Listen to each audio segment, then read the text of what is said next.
आप इतना परेशान क्यों लग रहे हैं हुजूर? ये लीजिए। अब तुम्हें क्या बताऊं छोटे लाल भाई, मेरा बहन जी से मिलना कितना जरूरी है। अरे हुजूर, बहन जी ने किसी बात के लिए ना कर दी तो ना ही समझिए। ये चिंता करने से कुछ नहीं होगा। मैंने भी कभी ना के सामने सर नहीं झुकाया, ना को हाँ करके ही छोड़ा। आपकी ही जिद बहन जी के सामने ना ही चलेगी हुजूर। हमको एक बात समझ में आती है। क्या? आपको यहाँ आए 3-4 दिन हो गए, लेकिन आपने भृगु कमंडल के दर्शन किए ना ही किए ना हुजूर। इसीलिए बहन जी के मन में आपसे मिलने की इच्छा नहीं हो रही है। मैं इन सब बातों को नहीं मानता छोटे लाल भाई। अरे अब आप पढ़े लिखे हैं ना हुजूर, लेकिन गुस्ताखी माफ। एक बार, सिर्फ एक बार भृगु कमंडल के दर्शन कर लीजिए, फिर देखिए बहन जी के मन में आपके लिए कैसे दया आती है। एक बार कर लीजिए, सिर्फ आइए एक बार भृगु कमंडल के दर्शन कर लीजिए हुजूर। नहीं, मैं रानी मंजिल जाऊंगा। हुजूर, रानी मंजिल का रास्ता भी तो भृगु पहाड़ से होकर ही जाता है, कोई दूसरे रास्ते से तो जाना नहीं है। वहां से जाते वक्त भृगु कमंडल के दर्शन कर लीजिए, उसके बाद रानी मंजिल चले जाइएगा। अब चलिए, आप जल्दी से नाश्ता खत्म कर लीजिए। आज मैं आपको भृगु कमंडल के दर्शन करवा कर ही मानूंगा। हाँ,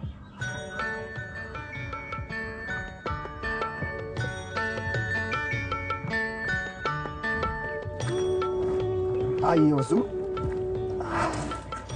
संभल कर आइएगा, कांटेदार झाड़ियां हैं। हाँ, आइए हुजूर, आपकी भेंट बहन जी से अब यहीं पर हो जाएगी। तुम्हें कैसे मालूम? वो देखिए, वो जीप देख रहे हैं ना वहां पर, ये बहन जी की जीप है। देखा हुजूर, अभी आपने भृगु मुनि के दर्शन के लिए सिर्फ हाँ ही किए, दर्शन किए ही नहीं, और आपकी मनोकामना पूर्ण हो गई है। लगता है बहन जी यहीं कहीं आसपास ही हैं। यहाँ कहाँ आ सकते हैं? अरे हुजूर, बहन जी तो कहीं भी आ जा सकती हैं। किसी गरीब के झोपड़े में, किसी बीमार को देखने, या किसी जख्मी जानवर को देखने। वो तो परम सिद्ध साधिका है हुजूर। हुजूर, वो देखिए, वो कुष्ठ आश्रम है, वहां कोड़ियों का इलाज होता है। हो सकता है यहीं पर आई हूं। चलो बैठते हैं तब तक। ठीक है।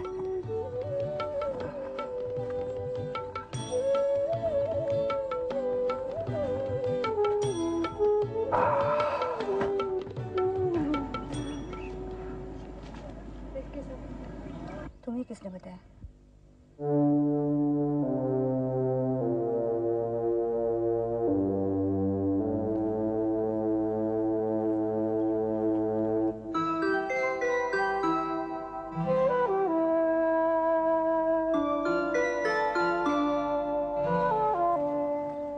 देखिए, आपसे मैंने साफ साफ कह दिया था कि बहन जी आपसे नहीं मिल सकती, फिर आप क्यों इस तरह पीछे पड़े हैं? क्यों नहीं मिल सकती बहन जी मुझसे? क्या अपराध किया है मैंने? एक साधिका होकर अपने दरवाजे पर आए हुए मेहमान से इस तरह आंखें बचाकर क्यों निकल जाती हैं आप? कम से कम इतना ही बता दीजिए मुझे, या ये भी जानने का अधिकार नहीं है मुझे? हट जाइए मेरे रास्ते से। क्या मैं समझ लूं कि रानी मंजिल की बहन जी की सारी साधना व्यर्थ हो गई, या वो अपने मेहमान के साथ ऐसा बर्ताव इसलिए कर रही हैं कि उसकी छाया से भी डर लगता है उन्हें? चलिए।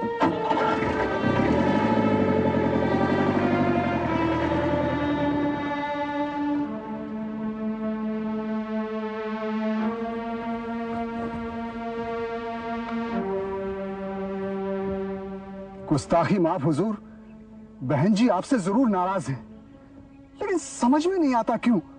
बहन जी तो कभी किसी से नाराज नहीं होती। वो क्यों नाराज है मुझसे, इसका कुछ कुछ मतलब समझ में आ रहा है मुझे। मिश्र जी ने मुझे गलत जगह नहीं भेजा। क्या कहा?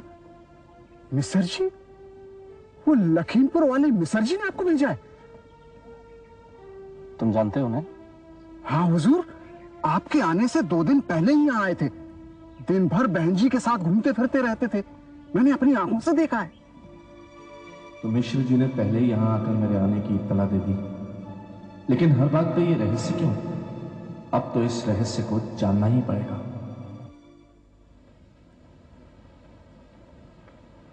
अरे हुजूर, आप यहाँ बैठे हैं और हम आपको कहाँ कहाँ ढूंढ रहे हैं। आप चाय पियेंगे? नहीं, आपसे एक बात पूछूं छोटे लाल भाई? हाँ पूछिए। आप सच सच जवाब देंगे? हाँ। मेरा मतलब है कि बिना किसी डर के। अरे हुजूर, हम तो संसार में भगवान के सिवा किसी से नहीं डरते। आपको जो पूछना है पूछिए।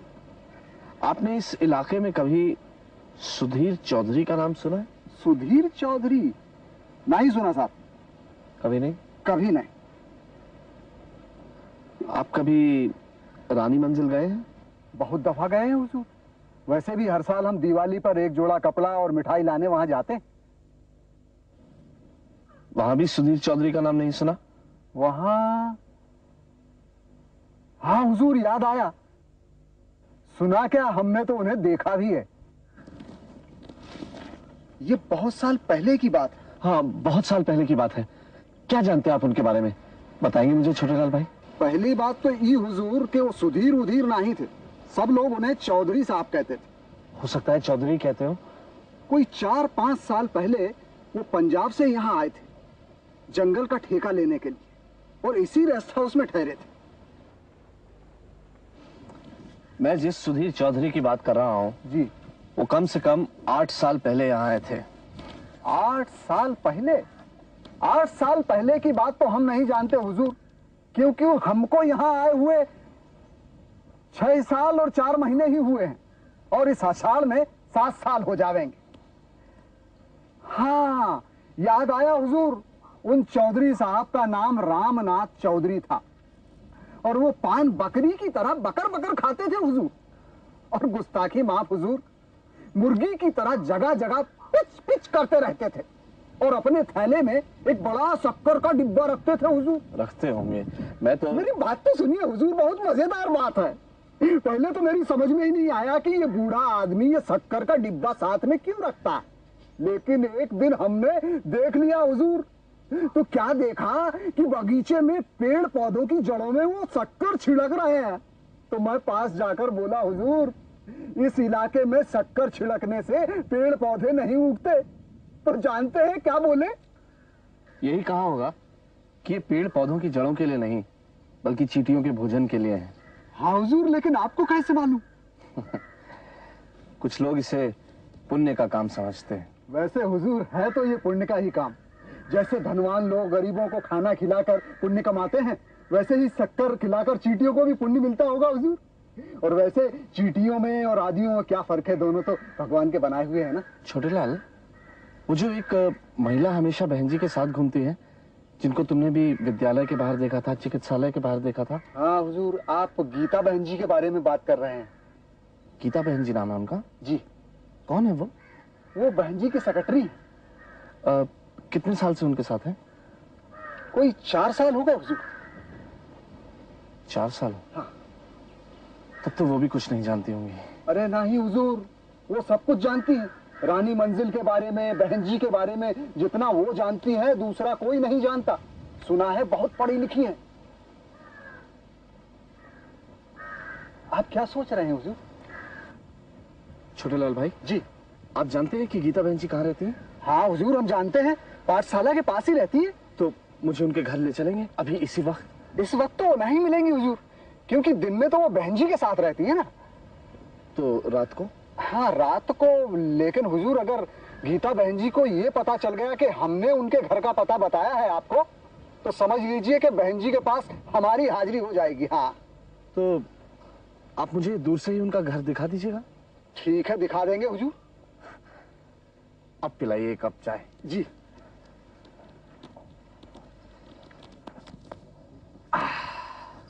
आइए हुजूर।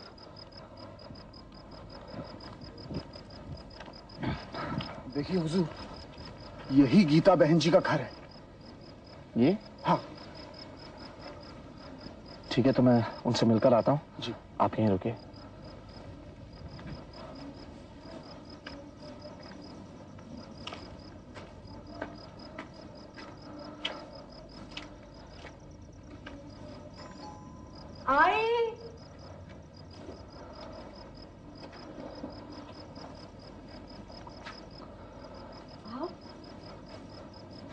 नमस्ते जी।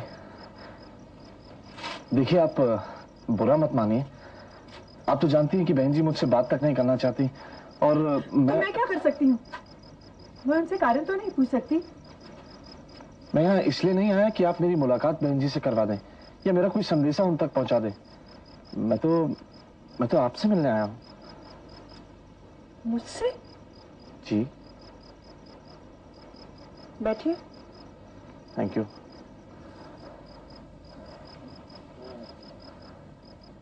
मैं दरअसल यहाँ एक गुमशुदा आदमी की तलाश में आया हूँ। मुझे पूरा यकीन है कि वो यहाँ आया था, लेकिन कोई मुझे कुछ बताता ही नहीं। एक रहस्य सा बनकर रह गई है उसकी ये तलाश। आप मुझसे क्या बात करने आए हैं वो कहिए।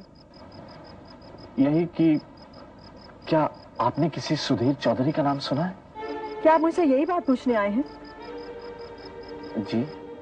तो फिर आप ये बात किसी से मत पूछिएगा, क्योंकि जो बात बहन जी सुनना नहीं चाहती वो बात इस इलाके का कोई भी आदमी सुनना पसंद नहीं करेगा। क्यों? आखिर क्यों? आपकी इस क्यों का जवाब मेरे पास नहीं है। तो फिर मैं क्या करूं? अपने घर से इतनी दूर जिसकी तलाश में आया हूं उसे भूल जाऊं, चला जाऊं नाकाम वापस? कभी कभी तो लगता है जैसे मैं अंधेरे में भटक रहा हूं, और कभी कभी लगता है कि बस मिल गई मंजिल। आपकी बहन जी ने तो जैसे मेरे सामने एक दीवार खड़ी कर दी हो। इतनी मायूसी और मजबूरी का सामना तो मैंने जिंदगी में कभी नहीं किया। आप मायूस मत होइए, क्योंकि एक बात का मुझे पूरा यकीन है कि बहन जी के यहाँ से कोई निराश होकर नहीं लौटा है। जो भी यहाँ आया है अपनी मनोकामना पूरी करके ही गया है। शायद मेरे साथ ऐसा नहीं होगा। मैं ऐसा बदकिस्मत इंसान हूं कि उनके साफ सुथरे माथे पर दाग लगाकर जाएगा कि एक आदमी को उन्होंने यहाँ से खाली हाथ भेज दिया। ऐसा मत कहिए। अगर आपको भगवान में विश्वास है तो आप यहाँ से निराश होकर नहीं जाएंगे। आप सच कह रही हैं? बिल्कुल सच। हो सकता है बहन जी आपके धैर्य की परीक्षा ले रही हूँ। तो ठीक है, मैं दूंगा परीक्षा। अच्छा जी, नमस्ते।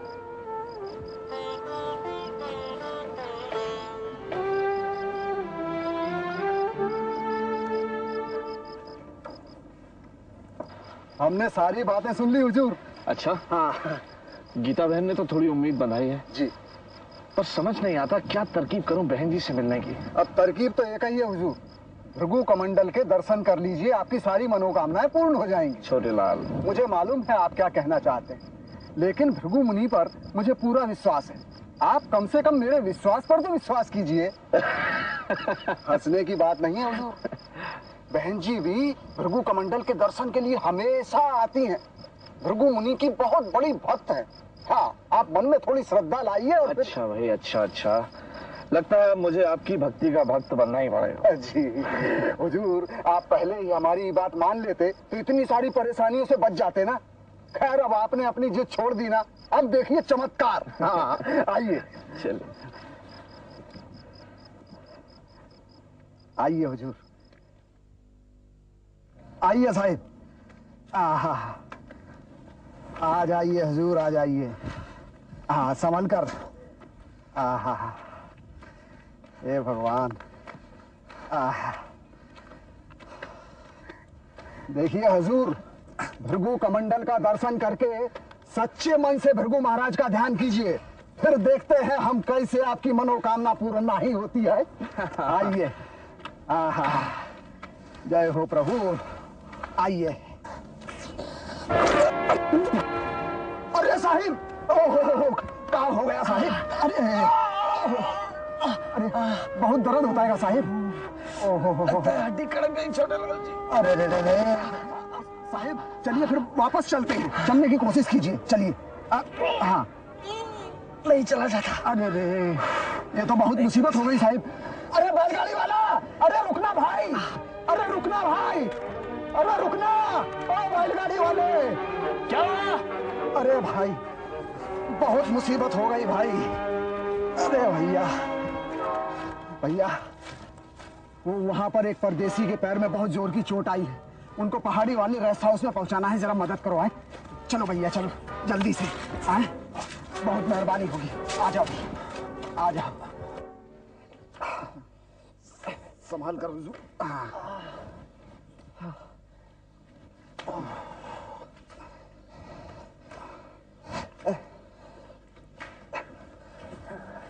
बैठ जाइए।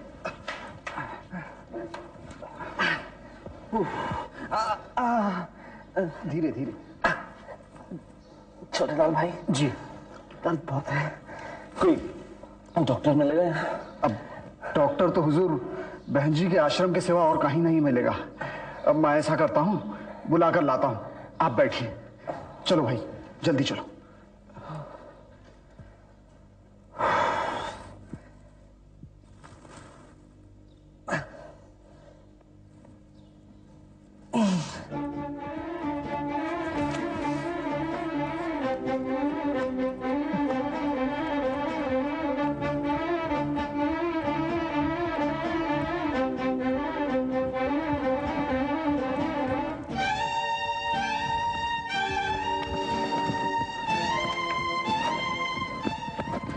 डॉक्टर साहब, आपको अभी हमारे साथ चलना पड़ेगा।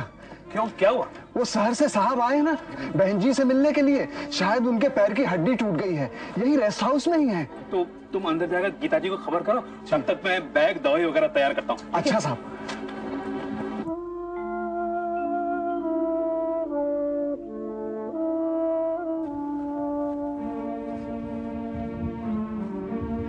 बहन जी, जो सज्जन कई दिनों से आपसे मिलने की कोशिश कर रहे थे, उनका एक्सीडेंट हो गया।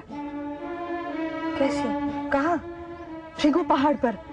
भृगु कमंडल के दर्शन करने जा रहे थे कि पत्थर से उनका पैर फिसल गया। तुम्हें किसने बताया? रेस्ट हाउस का चौकीदार आया था, अपने डॉक्टर साहब को ले गया वो वहाँ। वो कह रहा था कि वही जबरदस्ती उन्हें भृगु कमंडल के दर्शन कराने ले जा रहा था। जबरदस्ती क्यों? उसने कहा कि भृगु कमंडल के दर्शन से भृगु प्रसन्न हो जाएंगे और शायद उससे आपके मन में उनके लिए दया जाग जाएगी।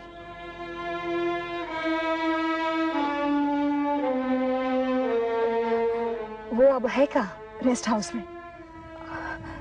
चलो चलो।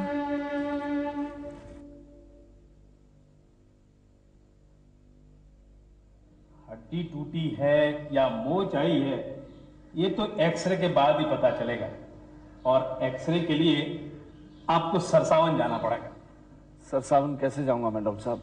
मुझसे तो पैर तक जमीन पे नहीं रखा जा रहा। जाना तो पड़ेगा, दूसरा कोई उपाय नहीं है। कल सुबह तक मैं आपके भेजने का इंतजाम कर देता हूं। तब तक आप ये पेन किलर गोलियां खाइए, आपके दर्द को आराम मिलेगा। अच्छा, मैं चलता हूं। हाँ डॉक्टर साहब, आपकी फीस? आश्रम के डॉक्टर ना तो विजिट की फीस लेते हैं ना दवा के पैसे। अच्छा, नमस्कार। थैंक यू डॉक्टर साहब। बताओ, बैठे बिठाए मुसीबत मोल ले ली। लेकिन गुस्ताखी माफ हुजूर, बहन जी आपसे नाराज हैं, इसीलिए आपके साथ ये दुर्घटना हो गई। अच्छा, कल तो तुम कह रहे थे कि भृगु कमंडल के दर्शन नहीं किए इसलिए बहन जी नाराज है, और अब कह रहे हो कि हम तब भी ठीक कह रहे थे और अब भी बिल्कुल ठीक कह रहे हैं। यहाँ सबको मालूम हो गया है कि बहन जी आपसे खुश नहीं, भृगु मुनि को भी। अच्छा, तब तो मुझे जल्दी से जल्दी यहाँ से चले जाना चाहिए, क्योंकि यहाँ आते पहले ही तुम्हारी बहन जी से टकराव हो गया और फिर भृगु मुनि ने टक्कर मार दी। भृगु मुनि ऐसे वैसे को ठोकर नहीं मारते, उन्होंने नारायण के सीने में भी लात मारी थी। अगर आपको आघात उन्होंने पहुंचाया है तो आप भी साधारण आदमी नहीं होंगे। आखिर फिसल गए ना। अरे मुंह में जबान नहीं, पहले तो रोज पीछे पीछे घूम रहे थे और आज पहचान भी नहीं पा रहे।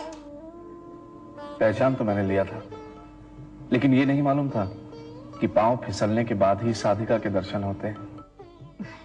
अब मालूम हो गया ना कैसी साधिका हूं मैं तो मिश्रा जी से आपके आने की खबर सुनकर रानी मंजिल छोड़कर कहीं दूर चली जाना चाहती थी। अगर चली जाती तो आपके बखड़े से दूर रहती। दुखता है? दुखता तो है, लेकिन दर्द से ज्यादा चिंता है मुझे। कैसी चिंता? यही कि छोटे लाल और यहाँ के लोग आपको देवी मानते हैं और वो ये भी जानते हैं कि देवी नाराज है मुझ पे। और अब आप मेरे पाँव को हाथ लगा रही हैं। अगर ये देख लिया उन्होंने तो मुझे यहाँ रहने नहीं देंगे। तो यही बंदोबस्त करती हूँ कि आपको ये जगह जल्दी से जल्दी छोड़ना पड़े।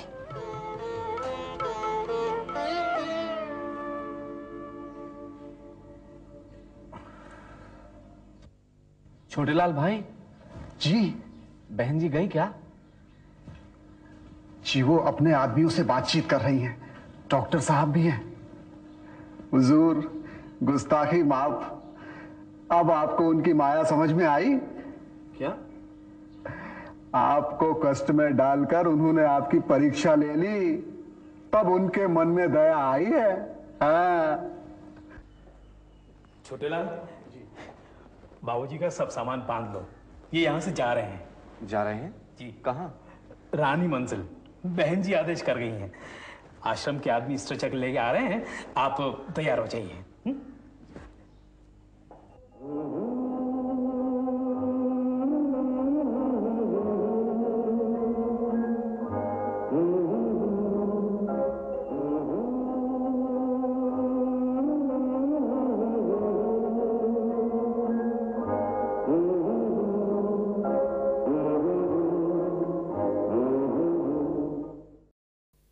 Eggs. Eggs for taste. Eggs for fun. Eggs are good for everyone. Eggs, eggs, eggs, eggs. Boiled eggs, fried eggs, omelets, beaten up eggs. भले कमाल दा egg. Any time of the year. Egg. Any time of the day. Egg. Eggs are health. Eggs are strength. Eggs taste great. Eggs are fun. Eggs to work. Eggs to play. Eggs, eggs, eggs, eggs every day. Boiled eggs. Fried eggs. Omelets.